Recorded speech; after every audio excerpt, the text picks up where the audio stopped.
Napoleon, A Life by Andrew Roberts. I tried to find an in-depth biography of Napoleon after I tried reading War and Peace. It didn't really have a whole lot of knowledge of that point in history, but the book, like I said, I've been trying to read some more of the classics, and War and Peace has got to be by far one of the best well-known Russian books. But as I started reading it, the characters started talking about their war with Napoleon, and I knew that he had some interactions with Russia, but I didn't know how much of a threat he was to Russia as far as invading, or was it just a simple skirmish or whatever. So I abandoned War and Peace, and I found this book, and I figured I'd brush up on my history a little bit before I continued with War and Peace.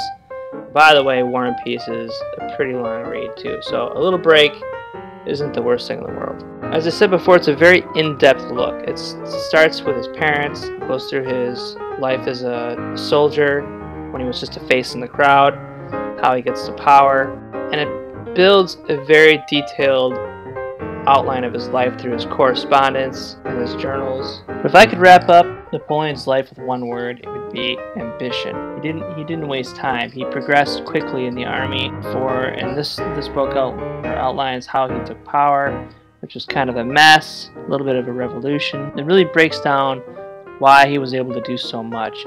His soldiers absolutely loved him. It's his methods of motivating them. He really understood that battles are won and lost on morale. And even after a battle, he'd get off his horse, he'd walk through the lowly foot soldiers and find someone that performed well, that he picked out in battle or was injured, and he'd pull a pin off of, or a medal off of his own uniform and pin it on that soldier. And that endeared him to his army. And as a result, they were known for fighting with like a passion for their leader. But he was also a master manipulator. He knew that he could motivate men, he knew to care for their morale, but a lot of times his correspondents were not always truthful with how many men they had and how the battle went and how many died. He'd always skew the facts a little bit, always spinning his own legend.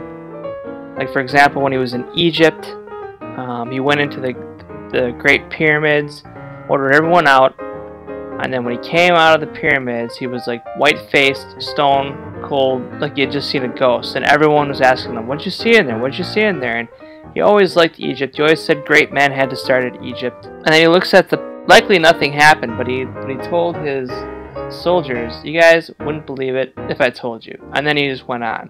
And the men themselves would generate their own legend based on that from Napoleon. Lots of little stories like that all through this book. How battles were won just because sometimes with slim odds, and just the circumstances fell in his favor. And also it goes into how he juggled his empire, how the Louisiana Purchase from the United States fueled his campaigns, and against who. And one little thing that I noticed that stood up my mind is that there was a French colony in Haiti. I think they were slavers, but I couldn't help but wonder what would have happened had they not overthrown the French and kicked them out of Haiti. Had Haiti been under French control, would they be better off today? And yes, I understand the French were nasty, but right now Haiti is, I think, the poorest country on this half of the world. And from what I understand, it's mostly due to their management of resources, their governments being oppressive with the people. There's no economy there. I can't help but wonder if they would have been better off if they had stayed as a French colony, because after all, slavery is now illegal. Would they be in a better position? The book goes into detail about his war with England and how he never could quite conquer the English. He always referred to them as a nation of shopkeepers, but England's navy kept blowing his out of the water, and it just infuriated him. And yes, it also does go into his campaign with Russia, and he was obviously a very big threat to Russia, and how that all started, because originally, and how far he got into it, and how the Russians eventually kicked him out, which is pretty interesting. But in the end, he was defeated.